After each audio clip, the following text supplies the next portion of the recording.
Yes guys, welcome back to another Fantasy Football Fix YouTube video. My name is FPL Nacho, and in this video we are going to be discussing the top transfers going into game week 30. So if you are new around here, please do consider hitting that subscribe button, and if you enjoy the video, please do drop a like. It is always much appreciated. So guys, without further ado, let's get into the first player.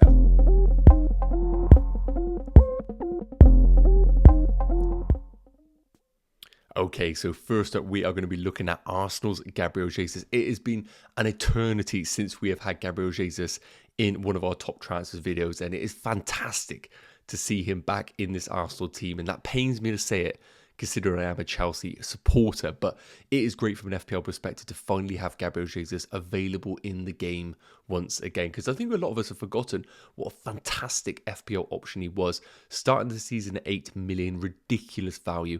He's now currently priced at 7.9 million, and currently a live ownership of 3.2%. It feels like a century ago when at the start of the season he was in 80% of live teams. He's now down to 3.2%.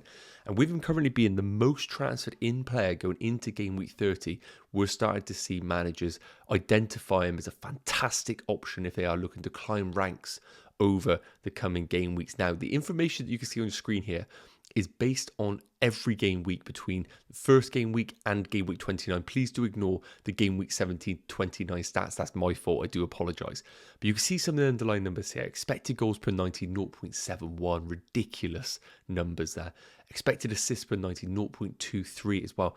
The one thing we loved about Gabriel Jesus is he was such a fantastic, well-rounded FPL option where he was offering both goal threat and chance creation in this Arsenal team, operating as a deep line number 9, but also stretching teams when it was necessary. And it's really, really important to remember that with Gabriel Jesus, that we're not just getting a goal scorer like Haaland, we're getting such a well-rounded asset. A big chances per 90 at 1.29 is again ridiculous. These are numbers that exceed the likes of Ollie Watkins, who we've been hyping up so much over the past few game weeks. Now, we need to touch on the upcoming fixtures for Arsenal. Liverpool away in the upcoming game week. On paper, sounds like a tough game, but what we saw against Man City is a Liverpool team that is there for the taking. And I would not be put off at all by that fixture, followed by an away game against West Ham and then Southampton in game week 32, where I know a lot of managers are potentially using their free hit in that game week.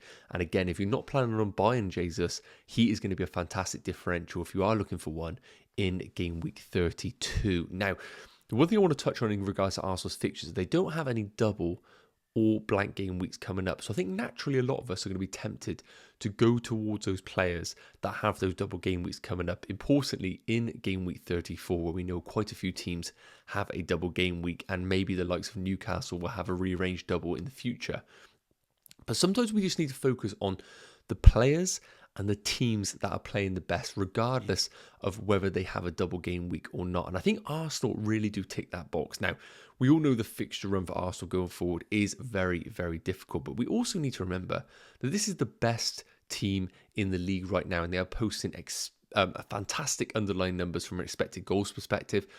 And just adding Gabriel Jesus into the mix is only going to increase that from a goal scoring perspective. Now, in terms of Gabriel Jesus, he started against Leeds, his first start since the World Cup, and he played 59 minutes. And the 2 games prior to that, he played about 15 minutes as a sub appearance. So he's starting to build that fitness going forward. Now, I think the big question mark is I can't sit here and tell you that Gabriel Jesus is going to be playing every minute of every game going forward. There is going to be rotation along the way, absolutely, when they're managing a player that has been out for such a long time. But I really do think Jesus is absolutely in Arteta's starting 11. And with Arsenal being out of all competitions by the Premier League, they are fully focused on getting these results. In particular, Arteta is going to know this fixture list coming up is very, very tricky. And he's going to want Gabriel Jesus firing on all cylinders. And he's going to get no better time to play him than in the Premier League. So for me, the way I look at this with Gabriel Jesus, there's absolutely the potential for rotation later down the line. But at 3.2% ownership, at 7.9 million, if you're in a position right now where you have someone like an Ivan Toney and he was to get suspended after his second double game week in this week, this could be the sideways move that you're looking for if you're not attracted by those players with the double game weeks coming up. I really think we are going to be overlooking Gabriel Jesus, even though a lot of the general FPL community have been going towards him from a transfer perspective. I think the engaged managers are probably going to be thinking to themselves, maybe I could go for a double game week player. I think Gabriel Jesus is a fantastic entry point this week and potentially a long-term hold between now and the end of the season. But of course, if you're looking to free hit and you're doing that in game week 32, maybe that is your time to maybe flirt with him a little bit, bringing him into your team as a differential, and it means that you just get him for that fantastic home game and then he's out of your team going forward. But let me know in the comments. I'll be really interested to know if you are targeting Gabriel Jesus or if you're one of the many managers that have already bought him into their teams. I can absolutely understand why managers are flocking towards him. The numbers are a joke and the projected points are really harsh on him. These are only because really of his minutes being at risk. If we were to get guaranteed 80 minutes, those would fly through the roof. So let me know your thoughts in the comments, guys. I'll be super, super interested. But next up, we're going to be moving towards their Premier League rivals this season in the shape of Man City. Now, I do not think I have done a video this season where Jack Grealish has appeared as a potential top transfer. But lo and behold, here he is, currently in the top 5 most transferred in players going into game week 30 off the back of that fantastic man of the match performance against Liverpool, where he absolutely run the show. Everything from defensive, chance creation, and getting on the end of course, that goal which KDB assisted for that 4th goal against Liverpool. It was fantastic to see with Grealish because he has been very much on the periphery of this Man City team in the first season, and we're starting to see him getting that game time that he really did need. And you can tell that he's getting that kind of confidence and that aura about him where he feels like he does actually deserve to be in this Man City team. And that's been reflected in his selection. He has been starting the last 10 league matches for Man City, and it's not a case where he's been substituted after 55 or 60 minutes. He has been playing the majority of every minute that he has been starting for Man City. Now, looking at the underlying numbers for him here, these are from game week 17 to game week 29. Expected goals per 90 at 0.2 and expected assists per 90 at 0.28. Again, numbers that I'm really happy to see because we need to remember he's 6.8 million. This is a steal when we are looking at a potential FPL midfielder playing in a team like Man City. And what I'd love to see is XG per 90 be around 0.35, 0.4. We are getting such a well-rounded asset here where he's not only offering chance creation, but he's also offering goal threat. Very much almost like what Odegaard does in the Arsenal team. Very much offering such a well-rounded proposal as an FPL option. And with the expected FPL points per 90 at 5, I'm looking like here at 6.8 million. This is the entry point to the Man City attack if we want to go down the route. Now, you can see on your screen here expected goals team per 90. And the reason why I've put that there is just to highlight why it's going to be so important getting some investment in this Man City attack going forward. Currently 2.18 expected goals for the team per 90 minutes since the World Cup, which is some really, really promising reading. The likes of Arsenal and Brighton are the only two that are really up there with Man City across the course of the season. And when we are looking at this, of course, a lot of us are going to go back to Haaland or already own him right now. So you've got yourself that asset in Haaland with that investment in the Man City team. But sometimes because we know all of the game own Haaland, you want that little bit of differential in this Man City attack to really benefit from them scoring these goals. And I think Jack Grealish is the option here with the starts that he's been having and the underlying numbers that he's been posting. I really start to see an asset that we can trust. There's a few caveats in regards to Man City and Jack Grealish. First and foremost, the fixtures coming up. Southampton away and Leicester at home, I think, are fantastic fixtures for Jack Grealish. And I think the entry point can definitely be now. The caveat is the blank game week in 32, where they have their FA Cup semi-final against Sheffield United. If you do not have your free hit available, then Jack Grealish might be a tricky transfer for you, as you are then bringing in a player that blanks in game week 32. And I wouldn't want to bring in Jack Grealish to then sell him before game week 32. I think if you go in on Jack Grealish, you're owning him for the long term in the hope that he maintains the minutes and also the attacking threat that he is offering in this Man City team. Now, the other caveat we need to remember is the Champions League for Man City, the holy grail for Pep Guardiola. Now, the fixtures coming up for them, as you can see on your screen, do not incorporate the Champions League. And they're going to have a home game against Bayern in between Southampton and Leicester. And they're also going to have a Champions League game after the Leicester game. So they have got very, very short turnarounds between Premier League, Champions League, Premier League, Champions League. And I still don't know whether Jack Grealish is in that Pep Guardiola Champions League squad. We need to remember Phil Foden will be returning from his surgery at the end of the month. So I would expect Jack Grealish to be in that starting 11 against Bayern Munich. And what does that say about the games against Southampton and Leicester? Does Jack Grealish have the minutes in the legs to be able to operate in the Premier League and the Champions League with only 3-day turnarounds? Potentially, but it is a risk that you need to be willing to take if you are going to be investing in someone like Jack Grealish. But to conclude, guys, I really do think that this is the route to go for. As I said, Haaland, everybody pretty much owns or might be buying. You need that slight differential to go into that attack, and I think Jack Grealish at 6.8 million is the one. Shout out to Gundogan, but we will be doing a little bit of a deep dive on him later on in the week, where I think he is worth a consideration as well. But let me know your thoughts in the comments, guys. I'll be super interested to know what your views are on Jack Grealish as an FPL option. So last up, we need to talk about the Norwegian big man who may be returning from injury coming up in this weekend. And that, of course, is going to be Erling Haaland.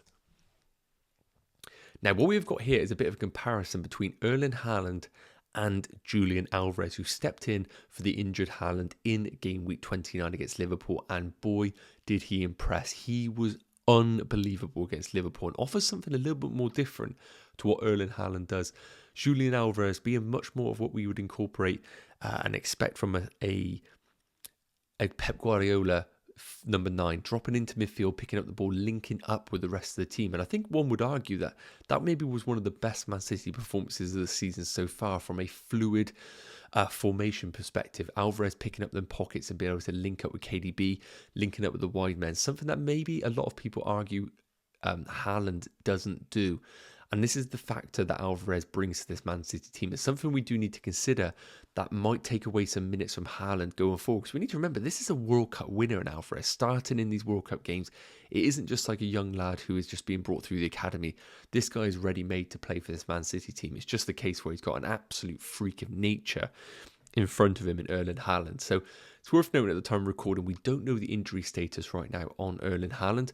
We think he was touch and go for the Liverpool game, so one would expect with a week's additional rest he could be available for their away game against Southampton. So first up, the underlying numbers for both players. We need to remember Julian Alvarez is half the price of Haaland at 6 million compared to Haaland's 12 million. So there is such a monster saving in this forward, and in particular if we were to get hold of Haaland being out for a month, Julian Alvarez would be the most go-to option available in the game, and I would pick him over the likes of Gabriel Jesus, but unfortunately, we still don't have clarity on the Haaland information.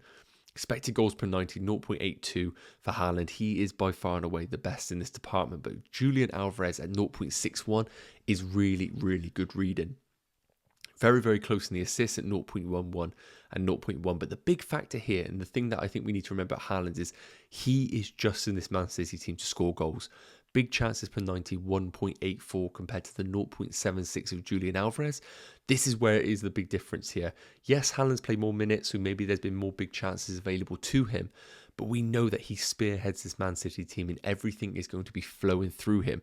Alvarez, on the other hand, I think he is so good at linking up the play that he gives more potential for the points to be spread across the Man City team. Now you can see with the predicted points here, they are very much skewed because of the minutes expectation for both players. We don't know the injury status on Haaland, and we don't know that obviously the minutes for Alvarez, but I think they are both fantastic options. So would I go for Alvarez? This is the big question mark right now, because currently Alvarez's live ownership is 1.6%, and we've spoken about the Man City fixtures coming up. We know that Pep Guardiola bought Erling Haaland to win him the Champions League. That is the plain, simple facts of it. He has had the Champions League eluded for so long now, and this is the man that can steer it home.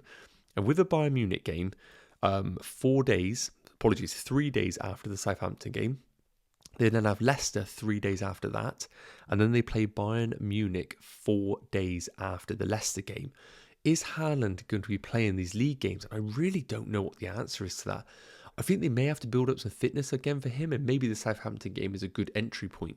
But I'll be very, very surprised to see Haaland start both the Southampton and the Leicester game. When you have someone like Julian Alvarez with the underlying numbers, with the experience, and clearly with the ability to play in this team, I fully expect Julian Alvarez to feature and start in at least one of these upcoming games. And if we were to get any indication that Haaland may be out for these league games, I think Alvarez is a phenomenal transfer for our FPL teams. The one thing I will say is a lot of managers out there have kind of done their transfer plans to leave money in the bank to bring in Haaland. If you were to go for Alvarez as one of your transfers, you may have to accept that you might have to kind of rectify that potential mistake very quickly if Haaland is confirmed fit and ready to go in these fixtures, because naturally with the ownership of Haaland, with the captaincy likely to be put on him, it is going to really negatively affect your rank if he was to go off. But if you are chasing rank, Alvarez at this ownership, at this price point, is a phenomenal transfer, again, if you can navigate the blank game week in 32. But again, I would love to know your thoughts, guys, in the chat. Let me know if you are planning on bringing in Julian Alvarez, or are you going for the monster in Erling Haaland. So guys, that is going to wrap up today's top transfers for game week 30. I really hope it's provided some value and giving you a little bit of insight on some popular transfers going into the week. If you can, hit that like button and smash that subscribe button. It'll be much appreciated. And I will see you in the next video. Take care. Cheers.